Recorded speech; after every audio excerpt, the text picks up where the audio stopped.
হরে কৃষ্ণ। সকলকে রাধা অষ্টমীর অনেক অনেক শুভেচ্ছা। আজ ছিল রাধা অষ্টমী, আর তাই চলে এসেছি মন্দিরে রাধারানীর দর্শন নিতে।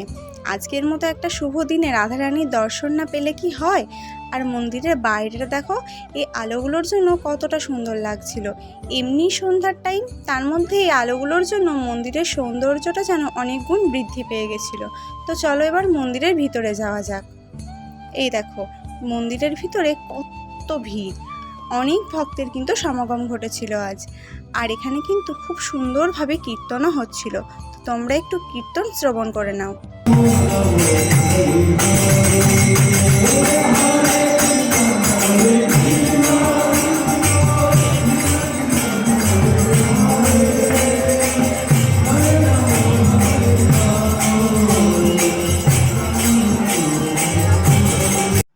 আর এই দেখো, এখান থেকে কিন্তু ভগবানকেও দেখা যাচ্ছে।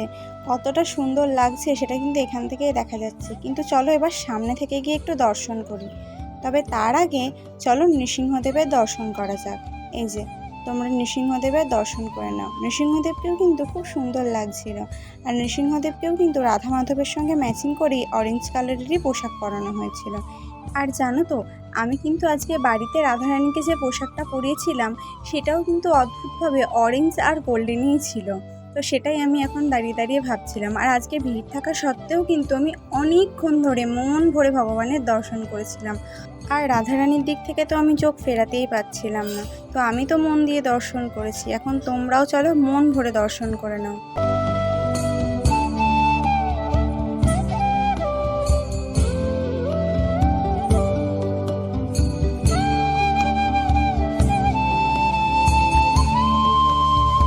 আর দর্শন করে মন্দিরের বাইরে বেরিয়ে দেখি এখানেও কিন্তু খুব সুন্দরভাবে কীর্তন হচ্ছিল। আর প্রভুজিরা মাতাজিরা খুব সুন্দরভাবে ডান্স করছিল।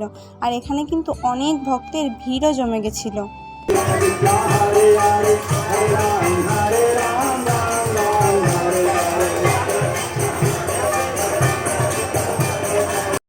আর আমি বাড়িতে কিভাবে রাধা অষ্টমী পালন করলাম সেটাও তোমাদের সাথে খুব তাড়াতাড়ি শেয়ার করব। আর তোমরা রাধা অষ্টমীতে কে কে মায়াপুর মন্দিরে এসেছিলে সেটা আমাকে কমেন্টে জানিও।